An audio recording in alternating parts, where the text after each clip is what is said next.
teacher Mirna, and I collaborate with Mafer Barrera, the owner of the platform.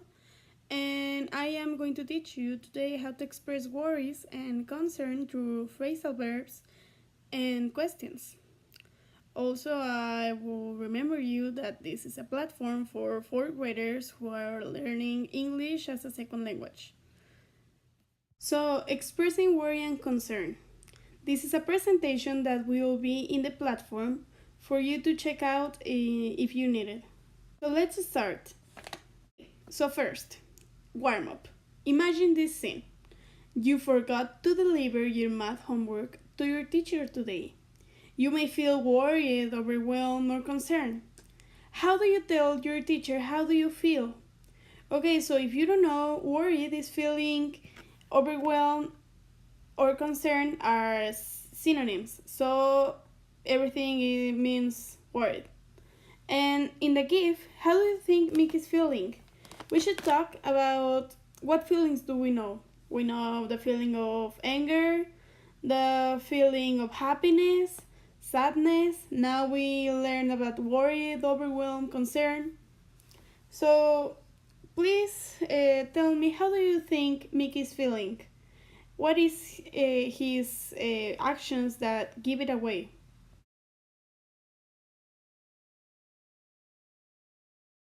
So, how do you think that we can express that we are worried or concerned? Okay, so there are several ways to communicate our concern in English. First, we have the phrasal verbs. Phrasal verbs are two or more words that combines with a verb with a preposition or an adverb. For example, get out, freak out, something like that. Okay, so also we have the questions. We know that the question is an interrogative. Are the things that use an interrogation sign. Okay, so now the keywords in this slide are overwhelm, phrasal verbs, communication, and idioms. Idioms are phrases that are used for expressing others or other things that they meaning. Okay, next. There are common ways to express concern using phrasal verbs. Okay, first we're going to read the green one. To freak out is to be an intense emotional state such as fear, anger, or excitement. To freak out is to get crazy, to be really scared or be really excited about something. Okay, next we have stress out is to feel extreme stress, usually when you're studying too much, like right now. To worry about is used with a noun and is used to express that, for example, you are concerned about something, you feel worried. For example, if I say I feel worried about the teacher, he hasn't come in a month. Okay, this is a purple one. Then we have to cannot help thinking. That keeps coming back to mind. Okay, so to not help thinking is a thought that keeps coming back into mind. For example, if you are worried about a dog that is in the street. And to be afraid at is to express fear that something is about to happen. For example, when we are worried or we have a fear that something is about to happen, I am afraid that I'm going to lose the test. Okay, now we have some examples. First, I love how Marcela never stresses out. She has 3 jobs and she's always so calm. Do you get it? It is stress out. Then, I don't want to stress out about something that is not important. I don't want to stress about the jobs. I don't want to stress about nothing. Now, don't freak out. Everything is going to be okay. Alright. Martha freaked out because her presentation didn't work.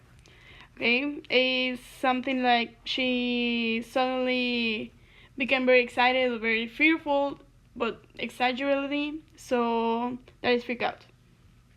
Now, I can't help thinking about how we left Mario at the beach. I feel guilty. Adriana cannot help thinking about the chemistry exam.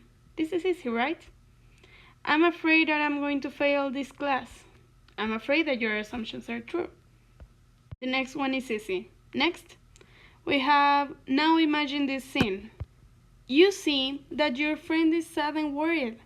You are concerned that something is wrong with him. How do you ask him with concern? How do you ask him your concern? So this is true questions, and we're going to see it in the next slide.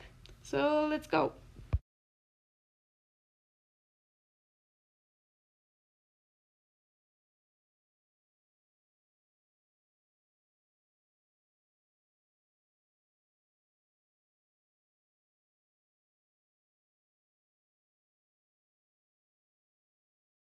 Next, questions for expressing concern. The first one, how are you? How do you feel? How are you feeling? Is everything okay? What is wrong? Are you alright? So the first one usually is answered with fine, and you? How do you feel? Could be great, bad, more or less. How are you feeling is the same, but the question is like right now. Is everything okay can be answered with yes and no. What is wrong can be answered with a noun, with a phrase, with something like, oh, I don't know, I failed the exam. Are you alright can be answered with yes and no. There's a further video in the background. Okay, next, further questions about questions. So, how are you feeling? Expresses an immediate feeling. This is right now. How do you feel? Include the person's current state. So like good, bad, and more. Is everything okay? Is a way of making sure that the person is not struggling with anything. Okay, like, is she okay? Yes or no. Are you alright? Is a way to making sure the person is fine, okay? Is everything okay can be good and bad, and are you alright is like only to know if the person is fine or not. What is wrong is a direct question for knowing exactly what's happening to the person. Like the answer would be nouns or a phrase like responding the question, not a yes or no. Okay, next we have what can be the possible answers to these questions. Fine, bad, not bad, upset, good, so is like more or less, terrible. What others can you think about? I can think about happy, sad, angry, fearful, bad, more or less, great, terrible. That's terrible right there. There are many possible answers to these questions. Okay, so now we're going to see next. Okay, let's practice with some examples. First, Hannah, how are you?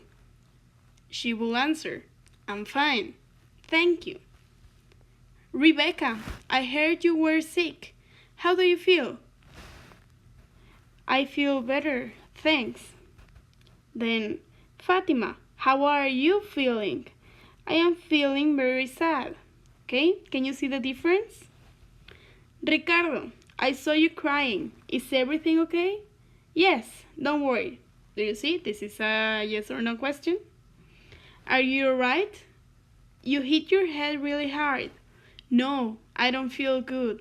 Okay, are you alright? Can be a yes or no question. And Derek, what is wrong? My dog is lost. This is a concrete answer. Okay, next. Okay, so now you're ready to answer the following exercise. Remember, there are two exercises in the platform. One is for writing and the other ones are for testing your other skills. So you're going to need the information of this presentation that is already in the platform. So if anything was cropped or something like that, you can check it there, and you can also like listen to the audio. I think that the presentation explains for itself, so it will not be hard to answer the exercise. So thanks. You can find us in Mafer Barrera and in the platform. This was really nice to see you. Okay, so goodbye to next one.